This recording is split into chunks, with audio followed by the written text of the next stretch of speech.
Everyone, this is Anshu और आज हम अपने कॉलेज में क्लास 12 के बच्चों का बायोलॉजी प्रैक्टिकल का एक जस्ट डेमो क्लास ले रहे हैं। आप यहाँ पे सीखोगे कि क्लास 12 में जो वाइवा होता है उसमें बच्चों का कैसा परफॉर्मेंस होना चाहिए, किस टाइप के क्वेश्चंस अराइज होते हैं जनरली, वही हम आपको आज यहाँ बताएंगे। सबसे पहले तो मैं आपको ये बता दूँ कि वाइवा है क्या।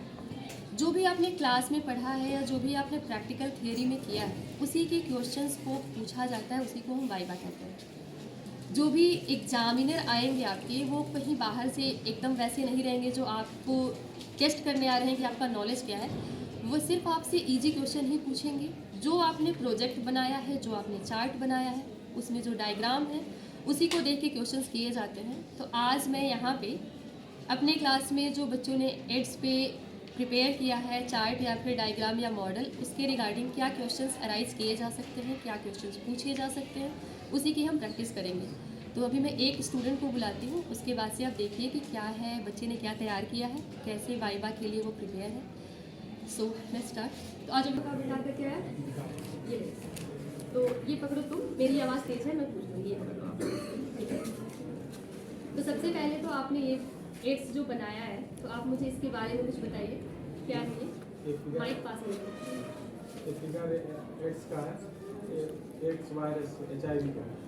एड्स का पूरा नाम है acquired immuno deficiency virus syndrome और HIV का फुल फॉर्म है human immuno deficiency virus. Very good. एक मिनट, आप मुझे ये बताइए कि हमने इसका नाम एड्स दिया है, acquired immuno deficiency syndrome.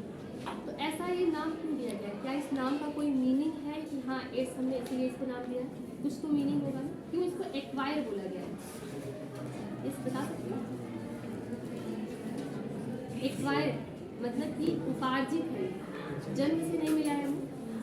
Ads का फुल फॉर्म आप अगर बताओ कभी भी वाइवा में कि एड्स हमारा एक्वायर्ड इम्यूनो डेफिशिएंसी सिंड्रोम है, तो आपको ये पता होना चाहिए कि ये एड्स का मतलब ए से एक्वायर, ये जो बीमारी है आप जन्म से लेकर नहीं आए हो, आपने अपने लाइफ टाइम में एक्वायर किया है इसको। इम्यूनो डेफिशिएंसी का मतलब है कि ये आपके इम्यून सिस्टम को वीक करता है, आपकी जो इम्यूनिटी है वो वीक हो जाएगी। सिंड्रोम का मतलब है कि कई सारे सिम्टम्स को ये दिखाता है, दैट इज वाई हम इसको सिंड्रोम बोलते हैं। तो जब भी आप नाम बताइए तो एग्जामिनर आपसे पूछ सकता है कि एड्स का पूरा नाम बताने के साथ हर एक जो लेटर है उसका मीनिंग बताइए, तो आपको ये मीनिंग भी पता होना चाहिए। अगेन HIV वायरस आपने जो ये बनाया है, इसमें ये जो दो आप दिखा रहे हो, ये क्या डिनोट कर रहा है, क्या है ये? RNA है। DNA से RNA बनता है, मगर इसके पास तो RNA ऑलरेडी है। तो ये RNA जब किसी होस्ट सेल में ये वायरस जाएगा तो RNA से अगर हम DNA बनाए तो उस प्रोसेस को आप क्या बोलोगे? Reverse transcription. Very good. Reverse transcription, अगर आप RNA से DNA बनने को बोल रहे हो तो ट्रांसक्रिप्शन क्या होता है बेटा? ट्रांसक्रिप्शन अनुलेखन। अनुलेखन का परिभाषा अगर पूछ दिया जाए तो क्या बताओगे? ट्रांसक्रिप्शन बताना, याद करो। रिवर्स में RNA से DNA बन रहा है, तो ट्रांसक्रिप्शन में क्या बनेगा? DNA से RNA। सिर्फ नाम से ही आपको याद रखना है। तो आपने यहाँ पे सीखा HIV एड्स का, पहले आप दोनों का फुल फॉर्म याद रखिए, फिर इसका जो आनुवंशिक पदार्थ है वो याद रखना है आपको। आनुवंशिक पदार्थ हमारा RNA है, तो RNA है तो जब ये होस्ट सेल में जाएगा तो DNA बनाएगा। इस प्रोसेस को आप बोलोगे RNA से DNA बनना रिवर्स ट्रांसक्रिप्शन कहलाता है। और अगर इसी को हम देखें, जनरली होता है जो सेंट्रल डोगमा में, तो DNA से RNA बनता है, उसको हम बोलते हैं ट्रांसक्रिप्शन। ठीक है विकास? चलो थोड़ा सा और प्रिपेयर करके आना। नेक्स्ट हम देखते हैं कौन बच्चा प्रिपेयर है वाइवा के लिए। पॉज करो दोनों। बताइए अपना। साक्षी पांडे। तो साक्षी, आपने भी HIV एड्स के बारे में ही पढ़ाई की है, तो आप मुझे एड्स के बारे में जो भी आप जानते हो आप पूरा बताओ, फिर जहाँ भी डाउट होगा वो मैं क्लियर कराऊंगी, और वाइवा में और क्या क्या चीज़ें आपको जाननी है वो मैं आपको बताऊँ। तो एक बार आप बताओ। ये जो स्ट्रक्चर बना है ये एड्स का है, HIV वायरस का है, और ये HIV वायरस एड्स रोग को करता है, मतलब प्रोड्यूस करता है। प्रोड्यूस नहीं करता, इसका ये कारक पॉजिटिव एजेंट। और एड्स का फुल फॉर्म होता है एक्वायर्ड इम्यूनो डिफिशिएंसी सिंड्रोम, और ये HIV वायरस के बारे में होता है। ये HIV वायरस का फुल फॉर्म होता है ह्यूमन इम्यूनो डिफिशिएंसी वायरस।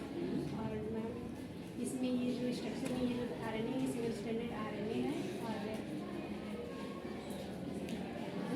और इसके साथ कुछ एंजाइम्स भी हैं। Reverse transcriptase.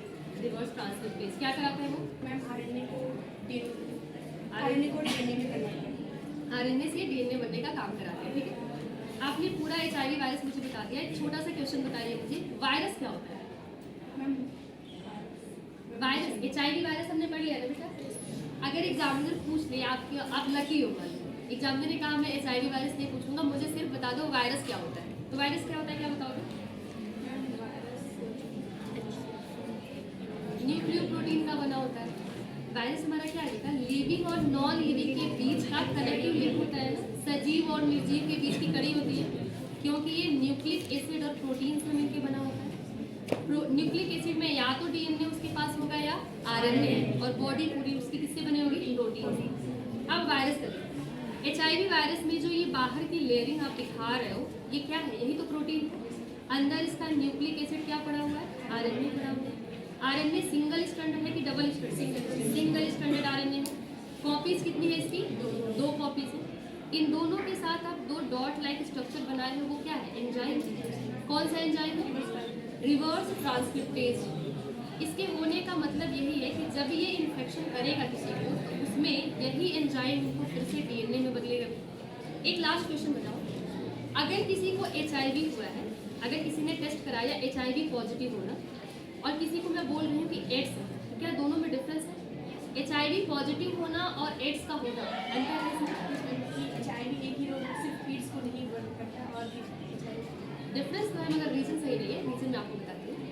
एचआईवी हो गया किसी को, मतलब वायरस उसकी बॉडी में आ चुका है, तो पॉजिटिव आएगा ना, टेस्ट कराओगे बेटा। एड्स का होने का मतलब है कि आपकी इम्यून सिस्टम वीक हो चुकी है, एक्वायर्ड इम्यूनो डेफिशिएंसी हो चुका है, और वायरस के आने के बाद और एड्स होने के बीच में जो टोटल टाइम होता है वो 5 से 10 साल का होता है। मतलब क्या है, अगर एचआईवी बॉडी के अंदर आ गई है, तो ये नहीं है कि आज एचआईवी वायरस एंटर करेगा, आज ही आपको एड्स हो गया। एड्स में कम से कम 5 से 10 साल के बाद एड्स होता है। तो ये आपको याद रखना है, एचआईवी पॉजिटिव होना और एड्स होना दो अलग अलग बातें हैं। पॉजिटिव का मतलब आपकी बॉडी में एचआईवी का वायरस है, एड्स होने का मतलब आपकी इम्यून सिस्टम ऑलरेडी वीक हो चुकी है। और ये जो टाइम पीरियड मैं बता रही हूँ 5 से 10 साल का, इसको बोलते हैं इंक्यूबेशन पीरियड। क्या बोलते हो? Incubation period. अगर पूछ ले कि एड्स का कितना होता है, तो कितना बताओगे बेटा? 5 से 10 साल। अब अगर मैं आपसे पूछूं कि एचआईवी एड्स का टेस्ट कौन से मतलब टेस्ट से किया जाता है? एलिसा। फुल फॉर्म बता दीजिए, फिर आपका वाइवा कंप्लीट हो जाएगा। एलिसा का फुल फॉर्म बताना है।